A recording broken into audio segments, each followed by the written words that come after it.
जहां यूपी आ रहा है माफिया अतीक अहमद। माफिया अतीक अहमद को यूपी लाया जा रहा है। पुलिस की 45 सदस्यीय टीम निगरानी कर रही है। कैदी वैन से अतीक को प्रयागराज लाया जा रहा है। अतीक की कैदी वैन के साथ 6 गाड़ियां चल रही हैं।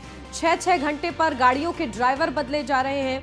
हर गाड़ी में 3-3 ड्राइवर सफर कर रहे हैं। यूपी की सीमा में अतीक अहमद का काफिला दाखिल हुआ है। ये बड़ी अपडेट आपको बता दें, झांसी जिले से रवाना हुआ अतीक का काफिला।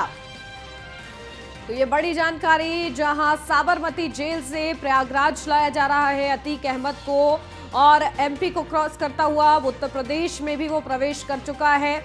और इसी के साथ झांसी जिले से रवाना हुआ है अतीक का काफिला। ये बड़ी अपडेट आपको बता रहे हैं, जहां अतीक अहमद की कल सुनवाई है और इसके लिए प्रयागराज लाया जा रहा है, जहां कल ही यूपी पुलिस पहुंची थी अतीक अहमद को लेने, और बाय रोड अतीक अहमद को लाया जा रहा है। डर का माहौल है, लेकिन इस बीच अभी तक का जो सफर है वो शांतिपूर्वक तरीके से उसे लाया जा रहा है। और इसी के साथ आपको बता दें, उत्तर प्रदेश की सीमा में भी वो प्रवेश कर चुका है। झांसी जिले से रवाना हो चुका है अतीक का काफिला।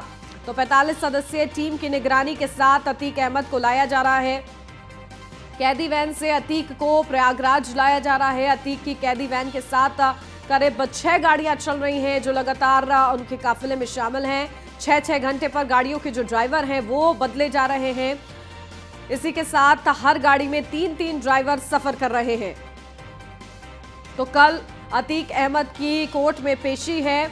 अपहरण मामले में, उमेश पाल के अपहरण मामले में, इस पूरे मामले में क्या सुनवाई होती है, किस तरीके से अतीक अहमद पर शिकंजा कसा जाता है, क्या सजा का ऐलान होता है, इसको लेकर लगातार न्यूज़1 इंडिया की नजर बनी रहेगी। इसी के साथ अभी के फिलहाल ये अपडेट आपको बता दें कि उत्तर प्रदेश की सीमा में भी प्रवेश कर चुका है अतीक अहमद का काफिला और झांसी से रवाना हो चुका है। तो सड़क मार्ग से लाया जा रहा है अतीक अहमद को, और सुरक्षा के कड़े इंतजाम किए गए हैं। जिस तरीके से अतीक अहमद के गुर्गे अभी बाहर हैं, खुले में घूम रहे हैं, उसको भी ध्यान में रखते हुए प्रशासन ने जो इंतजाम है वो और ज्यादा कड़े किए हैं। और इन पूरे चाक चौबंद व्यवस्था के बीच अतीक अहमद को लाया जा रहा है। लेकिन इस बीच जिस बात को लेकर खलबली है कि कहीं विकास दुबे की गाड़ी जैसे पलटी थी, वैसे अतीक अहमद की तो नहीं पलटेगी, इसको लेकर लगातार काफिले का फॉलोअप भी किया जा रहा है। और तमाम वो तस्वीरें भी हम आपको दिखा रहे हैं किस तरीके से काफिला जो है लगातार आगे बढ़ रहा है।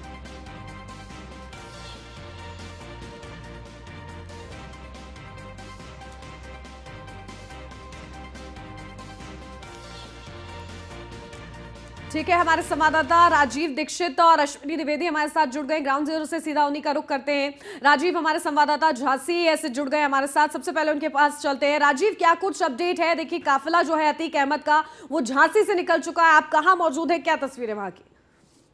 जी, आपको बता दें लगभग 8:50 पर यहाँ से काफिला निकल चुका है और अभी हम मौजूद है रक्षा टोल प्लाजा पर। यहाँ से कुछ देर पहले जो काफिला है निकला है और सीधे सीपी बाजार होते हुए बाईपास से सीधे मेडिकल कॉलेज के रास्ते सीधे कानपुर हाईवे पर चढ़ा है। जी, और आपको बता दें कि बिल्कुल हाईवे का कैसा मार्ग रहने वाला है आगे, राजीव? जी, भारी सुरक्षा आगे चल रही है। इसको लेकर जो यूपी पुलिस है, यूपी पुलिस की गाड़ियां यहाँ से यूपी में दाखिल हो गया है। पुलिस की कई गाड़ियां आगे चल रही हैं और भारी सुरक्षा के बीच अतीक अहमद की जो वैन है वो बीच में है और आगे पीछे सुरक्षा दल चल रहे हैं। इसके अलावा जो 40 सदस्य लेने को भी उनके साथ है। इसके अलावा मीडिया की कई गाड़ी भी पीछे चल रही हैं। तो कुल मिलाकर भारी सुरक्षा के साथ यहाँ से अभी झांसी से अतीक अहमद निकला है। जी बिल्कुल ठीक है राजीव, बने रहिए आप हमारे साथ। अश्विनी भी बने हुए हैं। अश्विनी, देखिए, पूरी चाक चौबंद व्यवस्था के साथ अब उत्तर प्रदेश की सीमा में प्रवेश कर चुका है। झांसी से रवाना हो चुका है उसका काफिला अतीक अहमद का। लेकिन जो खलबली है, जो मन में डर है कि कहीं विकास दुबे जैसी घटना उसके साथ ना हो जाए, वो साफ साफ कहीं ना कहीं नजर आ रही है। लेकिन राहत की सांस इसलिए भी क्योंकि प्रशासन की व्यवस्था है, साथ ही साथ मीडिया कर्मी भी लगातार फॉलोअप कर रहे हैं। बिल्कुल, अगर बात करें अतीक अहमद मामले की, तो अतीक अहमद मामले को लेकर के सबकी निगाहें इस मामले पर रुकी हुई है, क्योंकि लमसम 4 साल के बाद अतीक अहमद प्रयागराज आ रहा है। अगर बात करें 3 जून 2019 को नैनी जेल से उसको जो है प्रयागराज नैनी जेल से उसको साबरमती जो सेंट्रल जेल है वहां शिफ्ट किया गया, और ये आदेश सुप्रीम कोर्ट का था कि इसको सेट किया जाए, क्योंकि उससे पहले देवरिया में घटना हुई थी जिसमें व्यापारी को वहां पर पिटाई का मामला आया था। उसके बाद उसको बरेली शिफ्ट किया गया, बरेली से फिर नैनी, और नैनी से उसको जो है साबरमती भेजा गया था। 17 साल का लंबा इंतजार उमेश पाल जो अपहरण मामला था उसको करना पड़ा। 2006 में 28 फरवरी 2006 को अपहरण हुआ था, और उसके बाद अगले साल 2007 में जो है मुकदमा दर्ज हुआ था धूमनगंज थाने में। उसके बाद लगातार केस चल रहा था, लेकिन इसी साल जो है उमेश पाल की हत्या भी कर दी जाती है, और उसमें कथित तौर पर जो है अतीक अहमद जो आरोपी भी हैं। साथ ही साथ उमेश पाल जो अपहरण कांड मामला था उसका कल जो है फाइनल जो हेयरिंग हो चुकी है, कल उसका फैसला आना है एमपी एमएलए कोर्ट में, और उस दौरान अतीक अहमद को वहां पेश किया जाएगा। साथ ही साथ उसका जो भाई अशरफ है उसको भी जो है कोर्ट के समक्ष पेश किया जाएगा, और आज शाम तक अशरफ भी जो है कोर्ट प्रयागराज पहुंच जाएगा। साथ ही साथ वकीलों का कहना है कि अशरफ की लाने की जिम्मेदारी जो पुलिस प्रशासन पे होगी, क्योंकि हाईकोर्ट का एक फैसला था जिसमें कहा गया था कि अशरफ को किसी भी जेल, यानी चाहे वो शिफ्टिंग का मामला हो या फिर कोर्ट के सामने पेश करने का मामला हो, उस दौरान उसकी रक्षा और सुरक्षा की जिम्मेदारी जो होगी पुलिस प्रशासन सरकार की होगी। तो ऐसे में अशरफ को कहीं ना कहीं इस चीज की चिंता नहीं कि उसके साथ कुछ रास्ते में हो सकता है। लेकिन हाँ, अतीक को लेकर के चर्चाएं हो रही हैं, क्योंकि तमाम सोशल मीडिया पर देखिए सवाल पूछे जा रहे हैं, क्या इस बार भी गाड़ी पलटेगी, क्या बाबा का बोल्डर इस बार भी चलेगा। हालांकि जो विकास दुबे का मामला था वो कहीं ना कहीं एकाएक हुआ था। विकास दुबे की गाड़ी पलटी थी, उसके बाद उसने भागने की कोशिश की थी, और कहीं ना कहीं एसटीएफ ने उसको पकड़ने की कोशिश की, लेकिन जब उसने एसटीएफ पर ही फायर किया था उसके बाद जवाबी फायरिंग में विकास दुबे मारा गया था। लेकिन अतीक अहमद को लेकर के काफी सुरक्षा बढ़ा है। अतीक अहमद को लेने के लिए 2 वरिष्ठ आईपीएस अधिकारी हैं, उनको भेजा गया है। उनकी निगरानी में 40 जो पुलिस अधिकारी की टीम है जो अतीक अहमद को 2 वज्र वाहनों में लेकर के आ रही है। साथ ही साथ आगे पीछे सुरक्षा की तमाम गाड़ियां हैं। जैसे ही झांसी में अतीक अहमद की एंट्री होती है, वहां से गाड़ियों की संख्या, पुलिस का काफिला वो बढ़ जाता है, क्योंकि उत्तर प्रदेश में वो अब आ चुका है, और लमसम 7 से 8 घंटे अभी उसको प्रयागराज पहुंचने में लगेगा। 400 किलोमीटर से ज्यादा की दूरी झांसी और प्रयागराज के बीच की है, और ऐसे में कहीं ना कहीं सुरक्षा के कड़े इंतजाम रखे गए, क्योंकि कोर्ट के सामने कल पेश होना है, एमपी एमएलए कोर्ट के सामने अतीक अहमद पेश होगा, और कहीं ना कहीं सरकार भी चाह रही है किसी भी तरीके से सुरक्षा में कोई चूक ना होने पाए, जिसके वजह से कोई अनहोनी हो, क्योंकि सरकार चाह रही है कि कोर्ट के सामने वो अतीक अहमद पेश हो, और जो कोर्ट बिल्कुल अश्विनी, देखिए कहीं ना कहीं आज का दिन तो महत्वपूर्ण है ही अतीक अहमद के लिए कि वो सुरक्षित जो है प्रयागराज पहुंचे। साथ ही साथ कल का दिन भी महत्वपूर्ण है जब सुनवाई है इस पूरे मामले में। कई मुकदमे दर्ज हैं अतीक अहमद पर, लेकिन ये पहला मामला है जिसमें बात जो है कहीं ना कहीं सजा का इंतजार किया जा रहा है कि क्या सजा का ऐलान, किस तरीके से अपहरण का ये पूरा मामला है उमेश पाल का, और साथ ही साथ जो दबाव बनाया गया उन पर कि वो अपने बयानों को बदले, उसके चलते इस पूरे मामले पर सुनवाई है। तो कल का दिन भी महत्वपूर्ण माना जा रहा है। बिल्कुल 28 फरवरी 2006 को उमेश का अपहरण हुआ था, उमेश पाल का। उसके बाद उनको लगातार धमकाया जा रहा, उनसे कहा जा रहा था कि बयान बदलिए, क्योंकि उससे ठीक 1 साल पहले 25 जनवरी 2005 को राजू पाल, विधायक राजू पाल की हत्या होती है। उसमें गवाह होते उमेश पाल, उनको लगातार धमकाया जा रहा था कि अपना जो है बयान बदल दे, उसमें गवाही न दे। जब वो नहीं मानते हैं तो 28 फरवरी 2006 को उनका अपहरण होता है। उसके बाद वो किसी तरीके से उनके चंगुल से निकलते हैं। उसके बाद कहीं ना कहीं उनको डर था, और 1 साल बाद ठीक 2007 में आज धूमनगंज थाने में 11 लोगों के खिलाफ नामजद एफआईआर करते हैं, जिसमें अतीक अहमद, उनके भाई अशरफ समेत 9 अन्य लोग थे।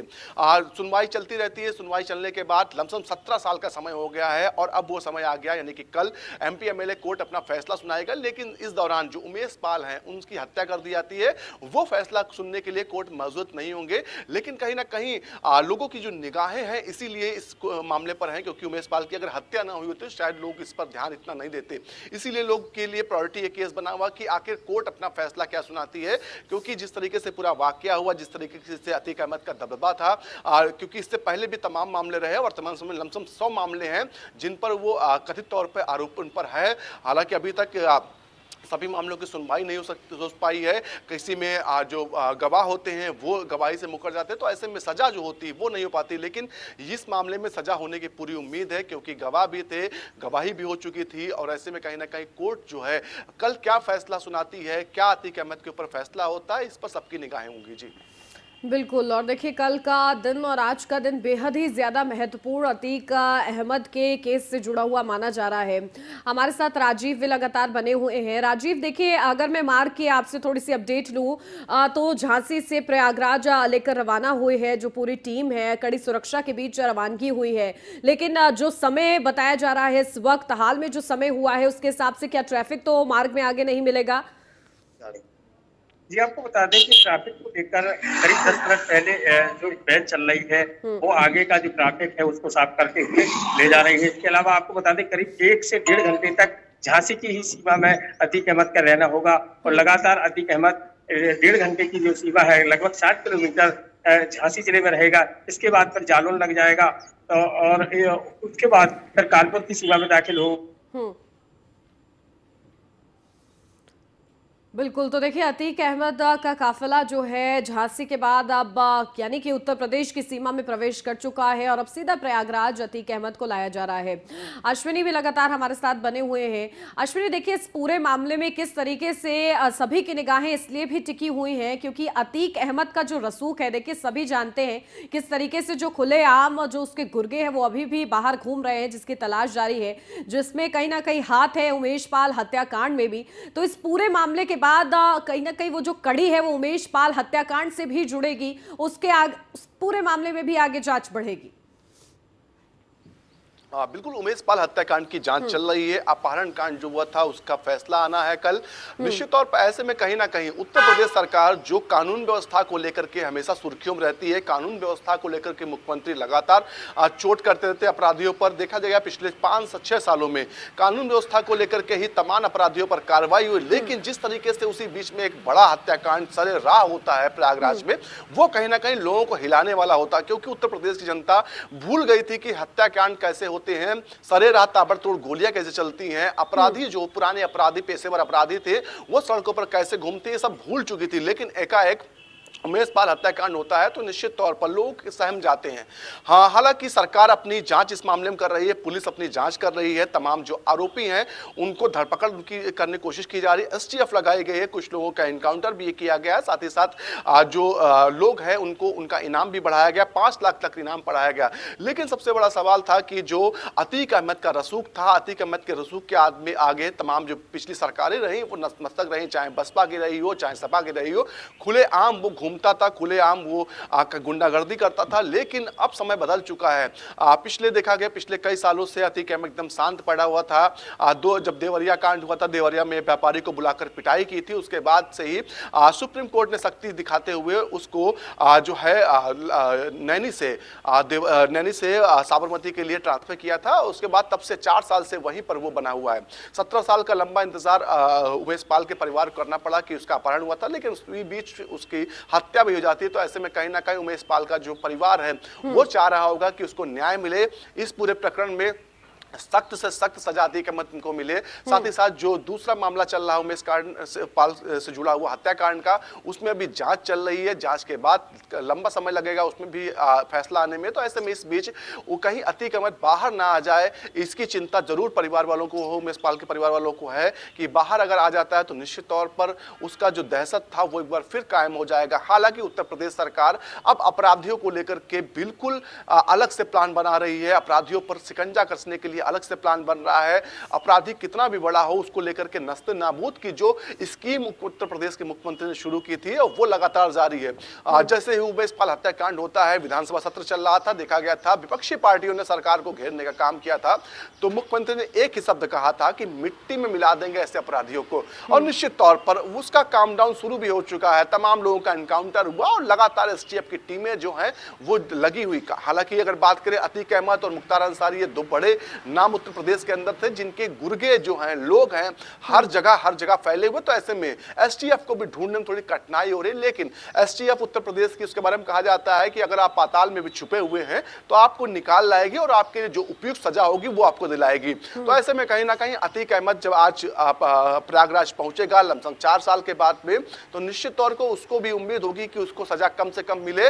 वहीं दूसरी ओर जो परिवार है उमेश पाल का, सरकार है, वो चाह रही होगी कि सख्त से सख्त उमेश पाल अतीक अहमद को सजा मिले, साथ ही साथ जो उसका भाई अशरफ है और 9 अन्य जो नामजद लोग हैं उन लोगों को सजा मिले, जिससे एक मिसाल बन पाए, अपराधियों के मन में जो खौफ है वो बना रहे सरकार का, पुलिस का, जिससे इकबाल उनका बुलंद ना होने पाए। तमाम चीजों को लेकर के कहीं ना कहीं आज अतीक अहमद शाम लगभग 5 बजे के आसपास जो है प्रयागराज पहुंचेगा और साथ ही साथ उसका भाई जो अशरफ है, जो बरेली जेल में बंद है, वो भी लमसम 5 से 6 बजे के आसपास जो है प्रयागराज पहुंचेगा। हालांकि अशरफ का जो शेड्यूल है वो गोपनीय रखा गया है, वो डिस्क्लोज नहीं किया गया कि किस रास्ते से पहुंचेगा, कहां रुकेगा, इन चीजों का जिक्र नहीं किया गया। साथ ही साथ कौन से पुलिसकर्मी गए हैं, कितने पुलिसकर्मी लगाए गए, इन चीजों का भी जिक्र नहीं किया। पूरी तरीके से अशरफ का मामला जो गुप्त रखा गया।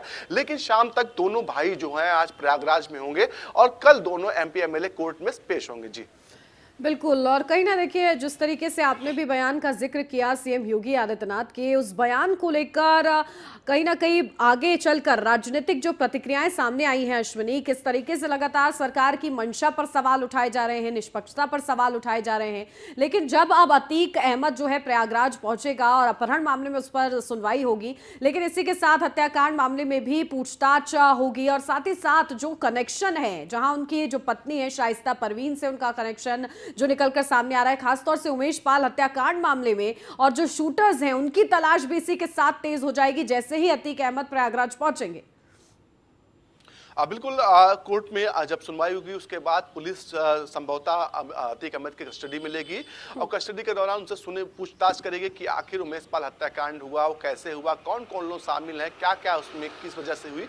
इन तमाम सवालों के जवाब अतीक अहमद से पुलिस जानना चाहेगी। साथ ही साथ देखा जा रहा है कि उसकी पत्नी हो, चाहे शाइस्ता परवीन, चाहे उसका बेटा हो, सभी को ढूंढने में पुलिस लगी हुई है, सभी फरार चल रहे हैं। हालांकि कोर्ट में शाइस्ता ने एक कोर्ट में याचिका दाखिल की, उसमें कहा कि उसके 2 नाबालिग बेटे हैं जो गायब हैं, जिनका पता नहीं चल रहा। हालांकि अभी तक उस पर सुनवाई चल रही है, लेकिन इसी बीच कहीं ना कहीं पुलिस के पास एक बड़ा मौका होगा, क्योंकि अशरफ भी मौके पर मौजूद होगा प्रयागराज में ही, साथ ही साथ अतीक भी मौजूद होगा। तो कहीं ना कहीं उमेश पाल हत्याकांड के जुड़ी जो जांच चल रही है उसमें तेजी लाने की कोशिश की जाएगी, जल्द से ज्यादा पूछताछ करने की कोशिश की जाएगी, जिससे उमेश पाल हत्याकांड से जुड़े जो लोग हैं, अन्य तार हैं जो अभी तक सामने नहीं आ पाए। हालांकि बहुत सी चीजें थी, बहुत से छुपे लोग थे, मददगार थे, धीरे धीरे उनके परतें खुल रही हैं, सामने उनके नाम आ रहे हैं, लेकिन अभी भी बहुत से लोग हैं जो मददगार हैं वो सामने नहीं आ पाए। तो ऐसे में कहीं ना कहीं पुलिस चाहेगी उनके भी नाम सामने आए, उनके भी कनेक्शन सामने आए। साथ ही साथ देखा गया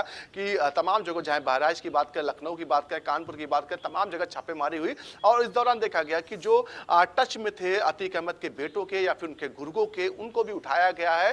सूत्रों के माने तो लमसम 1 दर्जन से ज्यादा लोगों को लखनऊ और कानपुर और बहराइच से उठाया गया, उनसे पूछताछ चल रही है। हालांकि उनको आधिकारिक रूप से उनका जिक्र नहीं किया कहीं पर कि उनको उठाया गया, उनसे पूछताछ चल रही, लेकिन गुपचुप तरीके से पूछताछ चल रही, क्योंकि मामला कानून के इकबाल का है, मामला सरकार के अस्तित्व का है कि सरकार जिस चीज पर दोबारा से सत्ता में वापसी में आप कर पाई थी, क्योंकि ऐसा माना जा रहा था पिछले 3 दशक से कोई भी पार्टी दोबारा से सत्ता में वापसी नहीं कर पाई, क्योंकि कानून व्यवस्था सभी सरकारों के लिए बड़ा ही पेचीदा सवाल रहा है। लेकिन मुख्यमंत्री योगी आदित्यनाथ ने उसी कानून व्यवस्था को बेहतर किया, अपराधियों के जो हौसले थे उनको परास्त किया, पस्त किया और दोबारा से जनता ने उन पर भरोसा किया। कानून व्यवस्था का ही अगर जिक्र करें तो उससे जुड़ी कई सारी चीजें सामने आई। अभी देखा गया कि उत्तर प्रदेश में ग्लोबल इन्वेस्टर समिट हुआ था, 33 लाख करोड़ का इन्वेस्ट है। तो ये कानून व्यवस्था की कहीं ना कहीं देन थी, क्योंकि उत्तर प्रदेश के अंदर जो लोग हैं, जो व्यापारी हैं, औद्योगिक हैं, वो आने से पहले घबराते थे कि उत्तर प्रदेश के अंदर माफिया राज चलता। अगर आप पूर्वांचल में जाएंगे तो तमाम माफिया वहां पर भी हैं, अगर आप प्रयागराज जाएंगे वहां पर अतीक अहमद है, तमाम ऐसे लोग हैं जो उत्तर प्रदेश से पूर्व से लेकर पश्चिम तक माफियागिरी करते थे। लेकिन उन चीजों को मुख्यमंत्री योगी आदित्यनाथ ने खत्म किया था। लेकिन इसी बीच ये हत्याकांड होना कहीं ना कहीं सरकार के के लिए भी कहीं ना कहीं एक साख की नाक बन गया है। सरकार भी चाह रही है कि इस पर इतनी भयावह कार्रवाई हो कि जो अपराधी हैं, जो गुर्गे हैं, सोच भी रहे हैं कि भविष्य में एक हत्याकांड या एक कांड करेंगे, वो जमींदोज हो जाएं, वो उत्तर प्रदेश छोड़ के भाग जाएं। निश्चित तौर पर उसको लेकर के मुख्यमंत्री योगी आदित्यनाथ लगातार मॉनिटरिंग कर रहे हैं। उनके सबसे भरोसेमंद जो खिलाड़ी हैं, ADG Prashant Kumar, ADG LO, साथ ही साथ एसटीएफ के जो डीजी हैं, उन दोनों लोगों को लगाया गया है। वो लगातार खाक छान रहे हैं, उनकी टीमें खाक छान रही हैं और ये दावा करते हैं कि जल्द से जल्द बड़ी कार्रवाई का एक और दौर दिखाई देगा।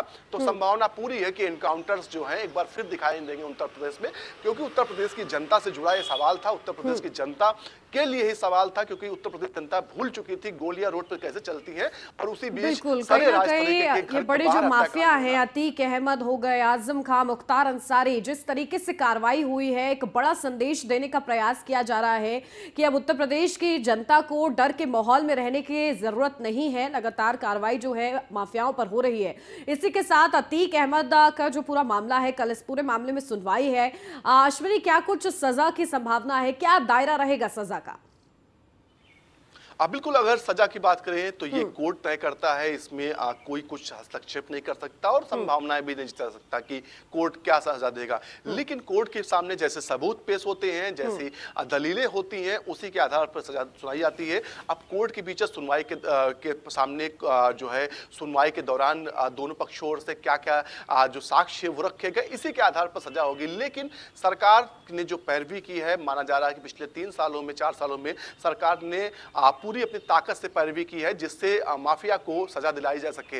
हालांकि अब कोर्ट है, कोर्ट अपने सबूतों के आधार पर सजा देता है, कोर्ट सबूतों के आधार पर ही बरी करता है। तो कल का दिन काफी महत्वपूर्ण होगा, क्योंकि कल के दिन कहीं ना कहीं अतीक अहमद परिवार का भविष्य तय करेगा कि आखिर उसके भविष्य में क्या होने वाला। अगर कल सजा होती है तो निश्चित तौर पर जो डंका बज रहा था अतीक अहमद का प्रयागराज और आसपास के क्षेत्र में, वो कहीं ना कहीं बजना बंद हो जाएगा और कहीं ना कहीं सरकार का इस्तेमाल है जो वो बुलंद हो जाएगा। सरकार के और जो कानून राज है उसका कहीं ना कहीं उस पर लोगों का भरोसा बढ़ जाएगा। तो कल का दिन थोड़ा सा महत्वपूर्ण है, उसके लिए थोड़ा सभी को इंतजार करना पड़ेगा, क्योंकि जब एमपी एमएलए कोर्ट में जो अतीक अहमद है, उसका भाई अशरफ है, साथ ही साथ तमाम अन्य नामजद हैं, वो उपस्थित होंगे, जज होंगे, कोर्ट होगा, वो क्या सुनाता है वो फैसला सुनने के लिए हर कोई तरस रहा है, सोच रहा, सुन रहा है कि आखिर क्या फैसला सुनाता है। सबसे ज्यादा जो परिवार है उमेश पाल का, वो चाह रहा है कि सख्त से सख्त सजा इस मामले में दी जाए। जी बिल्कुल, और देखिए सभी की निगाहें इसीलिए इस पूरे मामले पर लगातार टिकी हुई है। लेकिन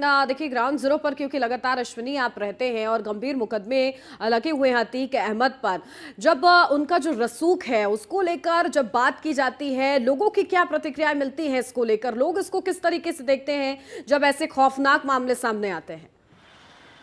बिल्कुल, आज अगर बात करें 2017 से पहले माफिया राज था, लेकिन लोग बोल नहीं पाते थे, डरते थे, क्योंकि उनको अंदाजा था कि कहीं माफिया जो है उन पर कोई अटैक ना करवा दे, उनको मरवा ना दे। लेकिन 2017 के बाद से मुख्यमंत्री योगी आदित्यनाथ ने ऐसी कानून व्यवस्था बनाई कि लोग खुले आम बोल रहे हैं। पहले प्रयागराज में लोग बोलने से हिचकते थे, लेकिन आज प्रयागराज में चिल्ला चिल्ला के लोग कह रहे हैं कि अतीक अहमद माफिया है और उस पर कार्रवाई होनी चाहिए, क्योंकि लोग त्रस्त थे लेकिन डर के मारे बोल नहीं पा रहे थे। वो डर कहीं ना कहीं धीरे धीरे खत्म हो रहा लोगों के अंदर से। चाहे मुख्तार अंसारी की बात हो, चाहे अतीक अहमद की बात हो, या तमाम अन्य माफिया उनकी बात हो, लोग पहले इनसे हिचकते थे, इनके पास जाना चाहते थे, इनके जो लोग हैं इनके बारे में बात नहीं करना चाहते थे। लेकिन अब लोग बात कर रहे हैं और सीधे तौर पर कहते हैं ये माफिया है और इन पर सख्त कार्रवाई सरकार करे, जिससे लोगों का भला हो सके, जिससे जनता जो परेशान रहती थी इनके गुंडों से, इनके गुर्गों से, वो समस्या खत्म हो पाए। निश्चित तौर पर छवि जो है वो अतीक की माफियाओं वाली है, क्योंकि 100 से ज्यादा मुकदमे हैं। हालांकि सजा के नाम पर तमाम पहली बार देखा गया गवाह या तो गायब होता था, या गवाह मुकर जाता था, या फिर सबूत नहीं मिलते थे, तमाम चीजें होती थी जिससे सजा नहीं हो पाती थी। लेकिन उत्तर प्रदेश में अब योगी सरकार है, योगी सरकार ने साफ कहा है माफिया कोई भी हो, कितना भी रसूखदार हो, सरकार पूरी अपनी पैरवी करेगी कि ज्यादा से ज्यादा सख्त बिल्कुल कोई भी माफिया हो बख्शा नहीं जाएगा। और ये योगी राज में खुद सीएम योगी आदित्यनाथ के शब्द हैं। ठीक है अश्विनी, बहुत शुक्रिया आपका खासा महत्वपूर्ण जानकारी के लिए।